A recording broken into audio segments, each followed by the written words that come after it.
वक्फ board की मनमानी अब अंकुश लगाने की तैयारी है। अब ना बोर्ड की मनमानी चलेगी और ना जमीनों के नाम पर गड़बड़झाला मुमकिन होगा। मोदी सरकार अपने मैजिक डेट यानी कि 5 अगस्त को वक्फ बोर्ड में संशोधन के लिए संसद में बिल पेश कर सकती है। अगर ये बिल संसद से पास हो जाता है तो देश भर में वक्फ की शक्तियों पर लगाम लग जाएगी।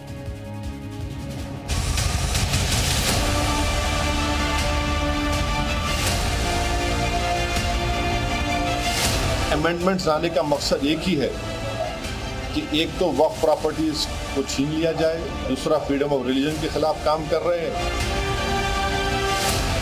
वक्फ एक्ट एक मनमाना एक्ट है जिसमें एक तरफा अधिकार दिए गए हैं। जाहिर सी बात है, हम नहीं समझते कि इसमें किसी किस्म की कोई अमेंडमेंट की ज़रूरत थी। ऑलरेडी वक्फ बोर्ड्स पूरे मुल्क में अपना काम कर रहे हैं। निरंकुश वक्फ बोर्ड हैं, वो अपनी शक्तियों से ऊपर उठकर लोगों को परेशान करते हैं। सवाल ये उठता है कि हंगामा क्यों बरपा है? संशोधन ही तो हो रहा है। केंद्र सरकार इसी हफ्ते संसद में वक्फ बोर्ड को लेकर संशोधन बिल ला सकती है। सूत्रों के मुताबिक मोदी सरकार वक्फ बोर्ड की किसी भी संपत्ति को वक्फ संपत्ति बनाने की शक्तियों पर अंकुश लगाना चाहती है और इसको लेकर शुक्रवार को कैबिनेट में वक्फ अधिनियम में करीब 40 संशोधनों को मंजूरी मिलने की खबर है। यानी वक्फ के नियमों में 40 संशोधन हो सकते हैं। अब एआईएम के मुखिया से लेकर तमाम मुस्लिम धर्मगुरुओं ने मोर्चा खोल दिया है। इसे सीधे मुस्लिमों पर हमले से जोड़ दिया है। ये अमेंडमेंट्स लाने का मकसद एक ही है कि एक तो वक्फ प्रॉपर्टीज को छीन लिया जाए, दूसरा फ्रीडम ऑफ रिलीजन के खिलाफ काम कर रहे हैं। और डिस्प्यूट अगर है तो जुडिशरी डिसाइड करेगा, एग्जीक्यूटिव कैसा करेगा? तो ये चीजें हैं जिसका हम अपोज करते हैं इसको। नहीं, मेरी गवर्नमेंट से यही अपील है कि इसमें बेसिकली किसी अमेंडमेंट की ज़रूरत नहीं है। और अगर किसी अमेंडमेंट की ज़रूरत गवर्नमेंट को महसूस हो रही है तो कम से कम जो स्टेक होल्डर्स हैं उनकी राय ज़रूर इनकॉर्पोरेट की जाए, उनकी राय ली जाए। यानी कहें तो वक्फ बोर्ड की मनमानी पर सरकार अंकुश की तैयारी में है। इसका सीधा मतलब ये है कि अब वक्फ बोर्ड की मनमानी नहीं चलेगी और जमीन के नाम पर जो गड़बड़झाला वक्फ की तरफ से सामने आता रहा है उस पर रोक लगेगी। सूत्रों की माने तो सरकार कल यानी 5 अगस्त को ही वक्फ बोर्ड संशोधन बिल संसद में पेश कर सकती है। अगर ये बिल पास हुआ तो देश भर में वक्फ की बड़ी शक्ति पर लगाम कस सकती है। विश्व हिंदू परिषद ने इसका स्वागत किया है तो कांग्रेस ने बिना बात किए कृषि कानून लाने के बाद के हर्ष को याद दिलाया है।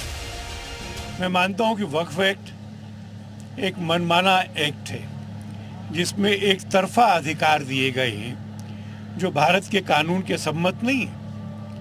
वो अधिकार ये है कि वक्फ बोर्ड किसी भी प्रॉपर्टी को बिना नोटिस दिए, बिना सुनवाई किए, अपनी मर्जी से वक्फ की प्रॉपर्टी घोषित कर सकता है। जो भी उससे जुड़े हुए लोग हैं उनसे बातचीत करके उनकी राय लेके, उनको विश्वास में लेके तब कोई अधिनियम लाया जाए तो मैं सोचता हूँ कि वो ज़्यादा से ज़्यादा लोगों को स्वीकार होगा। वक्फ बोर्ड पर लंबे समय से ऐसे आरोप लगते रहे हैं जिसमें वक्फ पर जबरन लोगों की संपत्तियों पर कब्जा करने के आरोप लगते रहे हैं। 8 दिसंबर 2023 को इसीलिए बीजेपी सांसद हरनाथ सिंह ने कांग्रेस राज में बने वक्फ बोर्ड अधिनियम 1995 को खत्म करने के लिए सदन में एक निजी विधेयक पेश किया था। उन्होंने कहा था कि वक्फ बोर्ड एक्ट में बहुत सी असमानताएं हैं और इसकी आड़ में धर्मांतरण का भी खेल खेला जा रहा है। इसके पक्ष में राज्यसभा में 53 और विपक्ष में उस समय 32 वोट पड़े थे। उसी के बाद ये मामला संसद में अब संशोधन वाली मेज तक पहुंचने वाला है। खास बात यह है कि मुस्लिम समाज में एक तरफ जहां इसका विरोध उठ रहा है तो दूसरा धड़ा इसे देश हित में बता रहा है।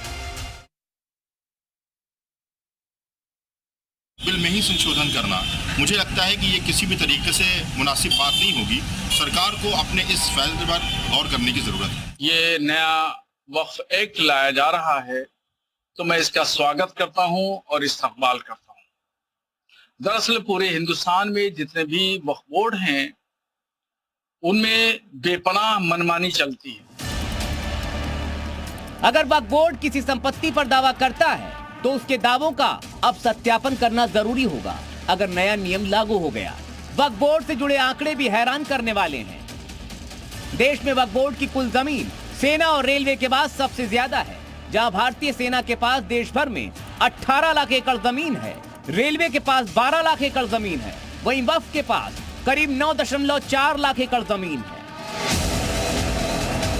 अब सवाल ये उठता है कि आरोप किस तरह के हैं, तो इसे तमिलनाडु की एक घटना से समझिए। तमिलनाडु के त्रिची में एक गांव की 1500 की आबादी में सिर्फ 7 से 8 मुस्लिम परिवार हैं, जहां 1500 साल पुराना शिव मंदिर भी बताया जाता है। वक्फ बोर्ड ने उस गांव को भी वक्फ की संपत्ति बताकर दावा ठोक दिया है। ऐसे ही तमाम मामलों के बाद सरकार अब वक्फ की अनियंत्रित शक्तियों पर लगाम की तैयारी में है। बिल आएगा, किस अंजाम तक जाएगा, वो अभी कुछ कहा नहीं जा सकता, लेकिन इस पर सियासत फिलहाल तो ठंडी होती नहीं दिख रही। ब्यूरो रिपोर्ट, जी मीडिया।